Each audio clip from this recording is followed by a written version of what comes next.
আজকের ভিডিওটা শুরু করছি ইতালিতে আমাদের প্রথম দিনের পুরো গল্প দিয়ে। 15 তারিখ রাতে আমরা ইতালিতে গিয়ে পৌঁছাই, আর এটা ছিল আমাদের বছরের শেষ ভ্যাকেশন। আমরা বিকাল দিকে রওনা দিয়েছিলাম, আর পৌঁছাতে পৌঁছাতে আমাদের রাত হয়ে যায়, আর আমরা সোজা একটা ট্যাক্সি নিয়ে ভাইয়াদের বাসায় চলে যাই। ভাই আমাদেরকে রিসিভ করতে আসছিল। যেতে যেতে চারপাশটা খুবই মুগ্ধ হয়ে দেখছিলাম, কারণ নতুন শহর মানেই নতুন নতুন এক্সাইটমেন্ট আর নানা কল্পনা জল্পনা।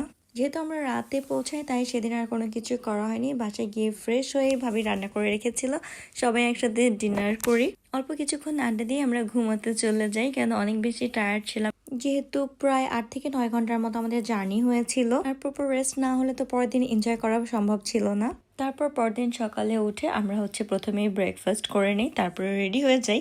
আর আমরা একদমই তাড়াহুড়া করিনি, খুবই ধীরে সুস্থে করছিলাম। আর ওই দিন অনেক সানি ছিল। তারপর আমরা বাসা থেকে 12টা সাড়ে 12টার দিকে বের হই। তারপর বাস ট্রাম করে আমরা সিটি এক্সপ্লোর করতে বের হয়ে যাই। আর এখানকার যে ট্রামটা, সেটা আমাকে পর্তুগালের ঐতিহ্যবাহী ট্রামটার কথা মনে করিয়ে দেয়। অনেকটাই সিমিলার প্যাটার্নের অ্যান্ড ইয়েলো কালার। এগুলি কিন্তু অনেক আগের ট্রাম। তাদের লেটেস্ট ট্রামও আছে, বাট আগের ট্রামগুলিও আছে, যেটা কিনা ফ্রান্সে একদমই দেখা যায় না। রাস্তার চারপাশে ভিউ এনজয় করতে করতে আমরা ভাইয়ার এখানে চলে আসি। আর এটা ভাইয়ার শপ ছিল, আমরা একটু ঘুরে ঘুরে দেখছিলাম। তারপরে ভাইয়াকে সাথে করে আমরা চলে যাই দোমোর ওইখানে। সব থেকে আমরা হেঁটে গিয়েছিলাম, কেননা দোমোটা সব থেকে একদমই দূরে ছিল না, খুবই কাছে ছিল। সো যেতে যেতে সামনে যাই পড়ছিল, ভাইয়া একটু এক্সপ্লেন করছিল আমাদেরকে যে এটা। তারপর ফাইনালি আমরা দোমুর দেখা পাই। ওই যে দোমুর মাথা দেখা যাচ্ছে। And it's really amazing. ওদের যে আর্কিটেক্টগুলি, মানে চিন্তা করা যায় এত আগে মানুষ কিভাবে এত সুন্দর জিনিস তৈরি করেছে। শুধু ইটালিতে না, ইউরোপের মোস্ট অফ দি কান্ট্রিতেই যে আর্কিটেক্টগুলি আছে, আপনার মন একদম মুগ্ধ করে দিবে। যাই হোক, আমাদের প্রথম জায়গা ছিল দোমো, যেটা কিনা ইটালির খুবই ফেমাস একটা জায়গা। বাট ওই দিন যেহেতু সানডে ছিল অ্যান্ড ক্রিসমাসের জাস্ট 1 উইক আগের সময় ছিল, খুবই ক্রাউডেড ছিল। লিটারালি আমার মন অনেক বেশি খারাপ হয়ে গিয়েছিল ক্রাউড দেখে। না পারছিলাম ছবি তুলতে, না পারছিলাম ভিউটা এনজয় করতে। তার ঠিক পাশে ছিল গ্যালারিয়া ভিটোরিও ইমানুয়েল 2, আর সেখানেরও একই অবস্থা ছিল, খুবই ক্রাউডি। মানে ছবি তোলা বা দাঁড়ানো তো দূরের কথা, হাঁটাই সম্ভব হচ্ছিল না। সো যেহেতু এখানে আগে একবার এসেছিল, ওর এখানকার খুবই সুন্দর একটা ছবি আছে, সো আমিও ওরকম একটা চাচ্ছিলাম, বাট একদমই হচ্ছিল না, যেহেতু মানুষ দাঁড়ানোই যাচ্ছিল না। So I was quite upset. তারপর হাঁটতে হাঁটতে আমরা পৌঁছে যাই স্ফোর্জার ক্যাসেলে।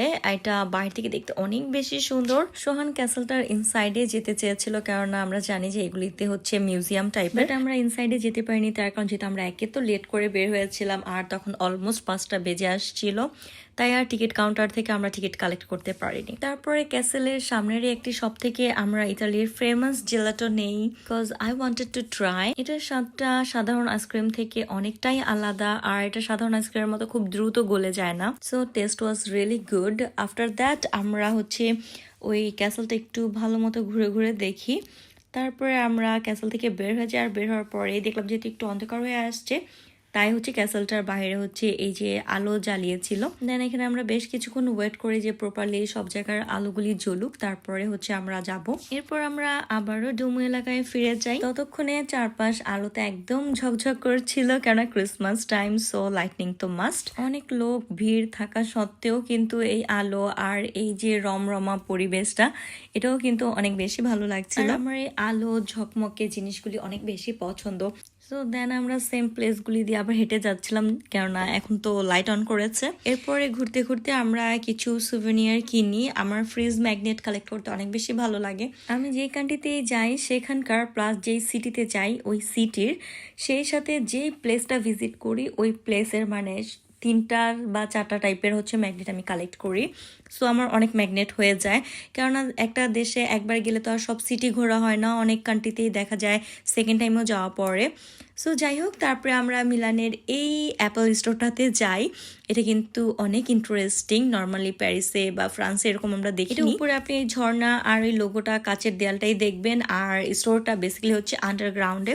So quite interesting. দেন আমরা ওইখানে ভিজিট করি একটু। এরপরে আমরা বাসার দিকে যাত্রা শুরু করে দিই। বাসায় যেয়ে ডিনার করে আবার কিছুক্ষণ আড্ডা দিয়ে আমরা ঘুমিয়ে পড়ি, কেননা নেক্সট ডে আর অন্যান্য জায়গায় যাওয়ার প্ল্যানিং ছিল। So it was our first day in Italy. Next ভিডিওগুলিতে আরো নতুন নতুন জায়গা থাকবে। টিল দেন ভালো থাকবেন সবাই। আল্লাহ হাফিজ।